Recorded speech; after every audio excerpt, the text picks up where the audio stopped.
vedare tinokuchingamidzai zvekare kune chimwe chirongwa pano paZim Facebook Secrets and Confessions. Tadzoka zvekare nemamwe mamessages. Regedzai tibva tapinda mumamessages edu atadzoka takakubatirai.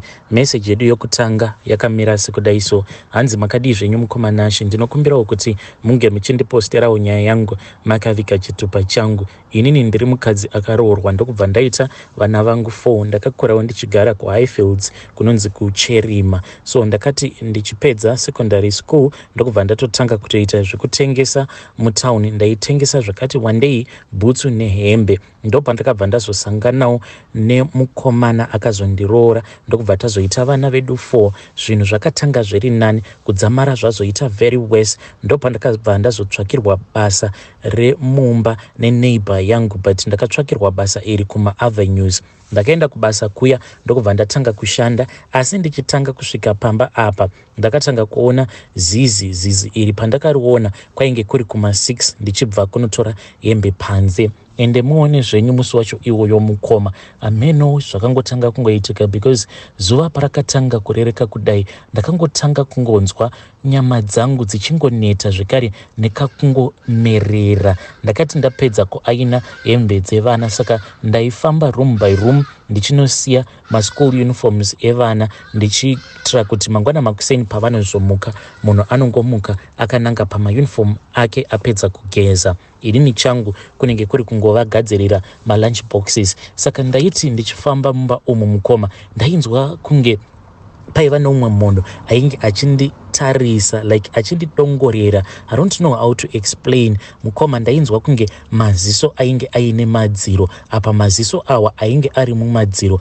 achingonditeverera everywhere. Saka ndakabva ndatanga kunamata ndichingodzinga mweya yetsvina because pamba apa mukoma mari yandainge ndichipiwa yainge itoriwo mari yainge yakanaka, nekuda kwekuti vanhu ava vaizivawo situation yangu yandainge ndiri. Saka vaiva vanhu vaya vairakidza kuti vaiva nemwoyo nevashandi vavo. Saka zuva rakazoti rorereka manje ndopa ndakatanga kunzwa kakumerera kudai ndichinzwa kuti there is something that is going to happen. Saka ndakatomboti zvimwe kuda kumba uko zvinhu hazvina kumira zvakanaka. Ndikati chiregedzai ndinge ndichimirira kana boss lady vangu vadzoka ndobva ndazovakumbira foni, sezvo murume wangu ainge asina foni, iniwo wacho futi ndainge ndisina foni. Saka zvataitoita ndezvekuti muvakidzani wedu ndiye aiva nefoni, saka ndaitoshandisa foni yaboss lady ndobva ndazofonera murume. Apa ndainge ndichida kungonzwa kuti vana vari bho here, because ndaitoti zvimwe kuda iri ishura, pane zviri kuda kuitika kumba uko.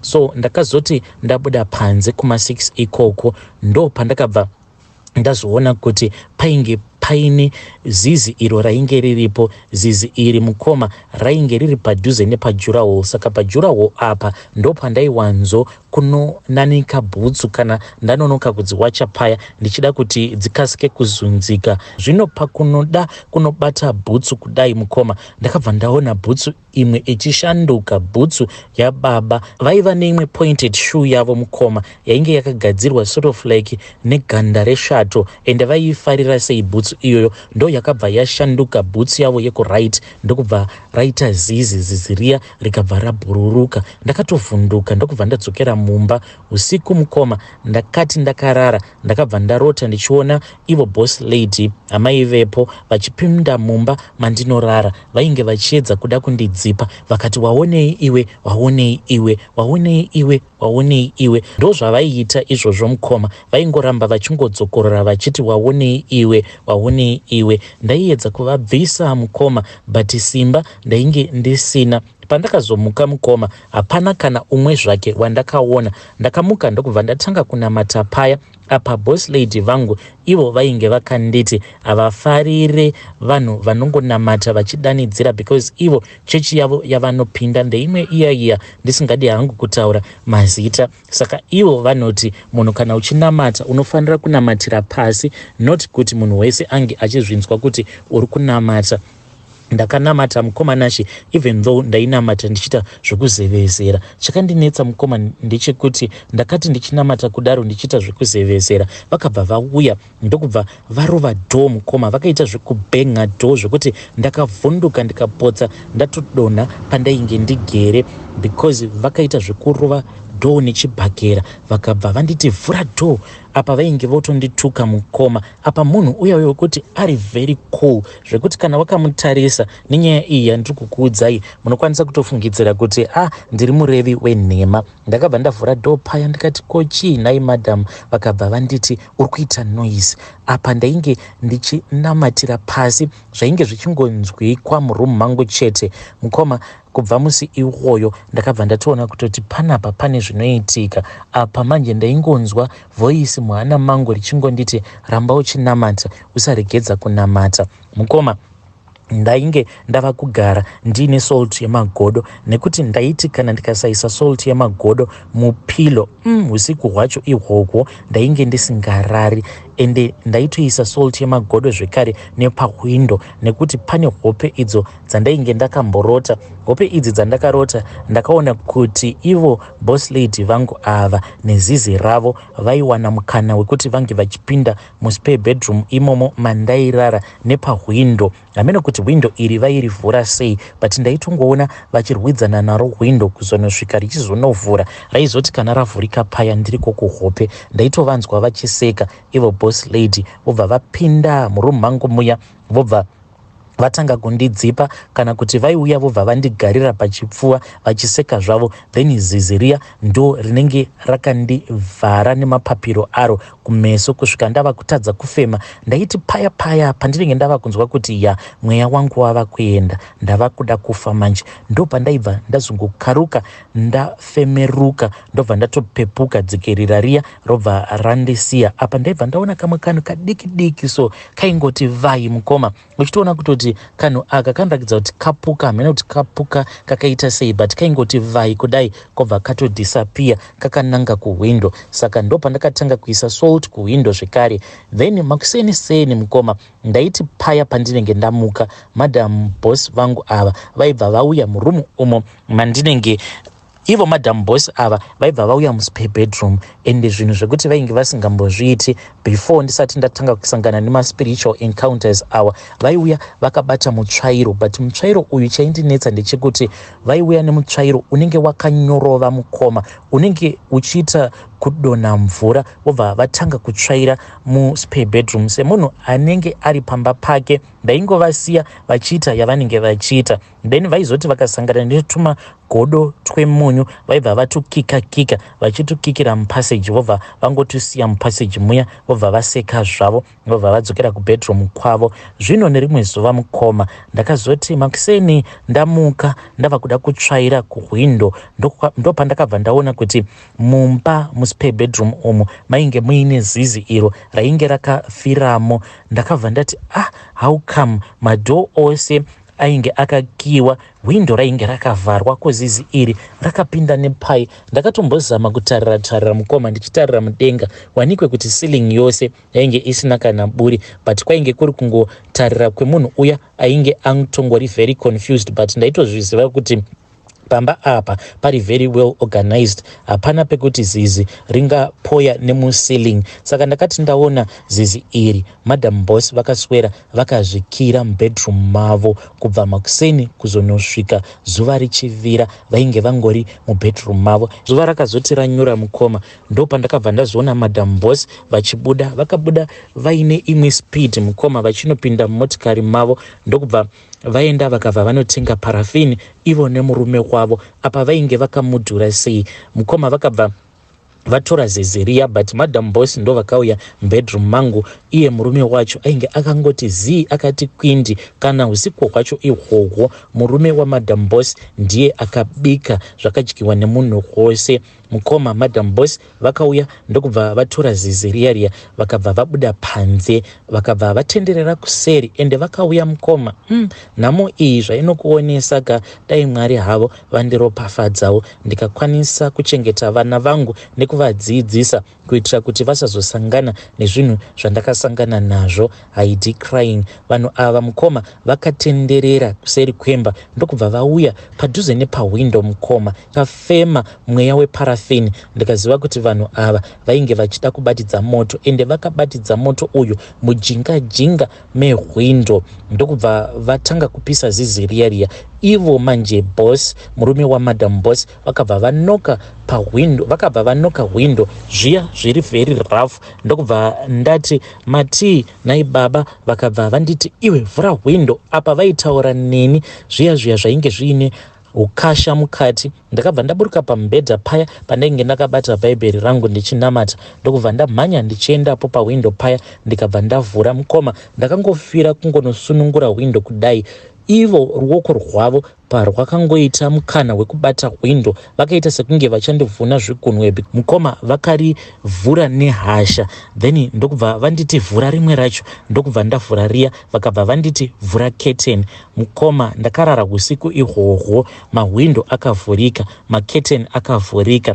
Vanhu ava vakapisa zizi riya for about an hour. Hameno kuti izizi rakaita sei rinopiswa for an hour vanhu vachingokuchidzira. I am sure kuti pavakaenda kunotenga paraffin, I think kuti vakatenga kana 20 liters chaiyo, because moto waiti kana ukaita sekunge wava kunodzima waibva wati ngandu. Yazvokuratidza kuti panenge paine munhu anenge adira paraffin. Ndakazosvika pakubatwa nehope. Vanhu ava vakamirapo pahwindo ipapo vachingopisa zizi iroro. Ini mangwana acho makuseni pandakamuka, kana vana vainge vasingatauri neni, zviya zvandainge ndichitwa zvekunzi sisi vana vachifara neni, vose vainge vakanditsamwira. Ndakazoti ndapinda mu living room ndopandakabva ndaona kuti madam boss vainge vakatogara mukoma, vainge vaine zviya zvimababy wipers vachizvipukuta kumeso kwavo, vaitochema mukoma nashe. Hamene kuti vaichemei. Muswere wese wezuva havana kana kumbosumukapo pakauchi ipapo kuzonosvika imwe friend yavo imwe yandainge ndisingafarire ndopayakazouya vakaswera vachinyaradzana, but moyo wangu mukoma wainge usisipo pamba apa kuti ndinge ndichibva ndainge ndashanda mukoma mwedzi wose. Apa kwainge kwangosara mazuva 2 kuti mwedzi unge uchipera, payday rangu ringe richisvika. Saka I had no option than kuti ndinge ndichimirira mari yangu. Ndakaona kuti kana ndikavaudza kuti handichadi kugara pano, then vanokwanisa kuzondinyima mari yangu. Shamwari iyi yavo madam boss, the reason as to why ndainge ndisingamufarire, munhu aingotyisa, so munhu anongorema wekuti kana umire pasaidi naye unotonzwa kutozarirwa, so like mweya wako unenge uchitorwa nesomething ende nekungonzwa kungopera simba. Apa manails acho mukoma anofarirwa neshamwari yamadam boss anotyisa mukoma zvekuti unotozvibvunza kuti munhu uyu anochengeta manails akareba kudai kana kugeza anogeza sei. That is why I never liked her. But vakangoswera vachingonyaradzana usiku hwacho. Zvekare ndikarota madam boss vangu, but vainge vakangomira nechekure, vakamira neshamwari dzavo, but dzandisina kukwanisa kurecognize mafaces avo. Ndakabva ndazopiwa mari yangu mukoma, ndokuzobva kwandakazoita pamba apa. Ndakati ndabvapo pamba apa ndokubva ndazowana basa uko kwandiri kushanda kusvika pari nhasi. But nyaya iyi mukoma handiikanganwe. Mwedzi wakazoti wapera mukoma, ndokubva ndazopiwa mari yangu yepay. Ndakangoti ndichingopiwa mari yangu yepay ndokubva ndazomirira kuti ivo murume wamadam boss vange vachidzoka vachibva kubasa. Ndokubva ndagara navo pasi tiri mudining. Mukoma chinhu chinonzi nhamo chakangooma. Ndakavamirira kusvika vose vagara mudining vachiona TV. Ndikabva ndabuda muspare bedroom ndokubva ndasvikawo ndikagara. Saka ndikabva ndanogara pacouch, but mukoma action dzandakaitirwa ipapo, ivo madam boss vakabva vasimuka pacouch vakabva vagara pasi. Ndikati mama mungadaro here, imimi murimi muridzi wemba. Ndokubva ndagara pasi. Ndichinogara pasi ndokubva vasimuka vakagara pacouch. Zvose izvi pazvakaitika mukoma ivo vaisataura neni, vaingoita zvavo maactions. Ende ndakabva ndazoti baba ndinokumbira kutaura nemi. Vakangonditarisa ndokubva vatarira pafoni pavo, ndokubva varamba vachingobaya foni yavo. Ndikabva ndadzokorora ndikati very sorry baba, ndikukumbira kutaura nemi. Ndikabva vati iwe taura zvauri kuda kutaura, handiti wandiudza kuti une zvauri kuda kutaura, saka unofungidzira kuti iwe wakakosha kudarika mabusiness partners angu andiri kutaura nawo pafoni. Ndakapererwa mukoma. Ndikabva ndangoti ini hangu ndafunga kuti ndimbodzokera hangu kumba. kuti ndimbonozorora, handizivewo kana muchinditendedza. Ndokubva vangoseka zvavo. Ndikatoona kutoti vanhu ava vainge vava kusada nezvangu pamba apa. Ndokubva ndaenda kuspare bedroom kuya, ndikabva ndapedzisa kurongedza, but ndakati ndiri pakati pekurongedza vakabva vatuma kamwe kamwana kavo kakangoya kakati, hanzi namama nhasi musarara muspare bedroom. Ndikati vabvunze kuti ndinorara pai. Ndokubva kakabva kadzokera kuliving room kuya kachidanidzira. Ndakatokanzwa kachiti, mama zvanzi nasisi ndirare pai. Ndokubva vakaudza, but vakangoita zvekungotaurira pasi. Kakabva kadzoka nemhinduro zvikanzi anyway musiri muspare bedroom mangu, anyway even in the kitchen it is fine. Ndakabva ndati zvakanakai. Ndakazoti varara paya. Ndokubva ndatora bhegi rangu ndikabva ndaenda kukitchen. Ndikangoti by the time yandakaenda mukitchen ndichiwaridza ndichinovata mukoma, I had the most peaceful night. Ndakazotopepuka ndava kunzwa murume wacho ava kungogwedebudza mukitchen, ava kugadzirira kuti ange achienda kubasa. Ndokumuka paya ndokubva ndada kuzama kuti ndinge ndichiita mabasa angu. Ndokubva anditi don't do anything because you are not going to get paid for that. Ndokubva ndawaranura makumbezi angu ndikabva ndamirira kuti kunze kunge kuchinyatso kuchena. Ndakabva ndavaoneka, but ndichinobuda mukoma there was no one who even said goodbye. Ndakazoti ndava kufamba ndichienda kugate, ndopa ndakaona ivo madam bosi nemurume wavo vakandidongorera, because bedroom yavo iyo unokwanisa kuona everything zvinenge zvichiitika kugate, zvekuti munhu achitobva kugate kana kuenda kugate ukadongorera from the bedroom you can see everything. Vainge vakatongondidongorera zvavo kuzonosvika ndichizobuda gate. Mukoma ndakadzoka ndikabva ndataura nemurume, ndokubva ndazopa testimony iyi kuchurch, ndikabva ndazotsvakirwa hangu basa kunova kwandiri kushanda nanhasi uno. Vedari ndo message iyo yandakatumidzirwa ichibva kuna vanzvadzi vedu. Zvakangoma hazvo vedu we. Zvakangoma hazvo vedu we. Uchinobata bhutsu yobva yachinja kuita zizi. Ende zvinoitika muupenyu ndezvekuti kana zvinhu izvi zvisina kuitika kwauri, unozviudza kuti hazviitiki. But kana wakamboita spiritual encounter, you will know kuti zvinhu izvi zviriko. If you have ever had a spiritual encounter, please come with your story to my inbox. Hameno kuti munopaona sei Vedari. Tell me what you think in the comment section. Yo!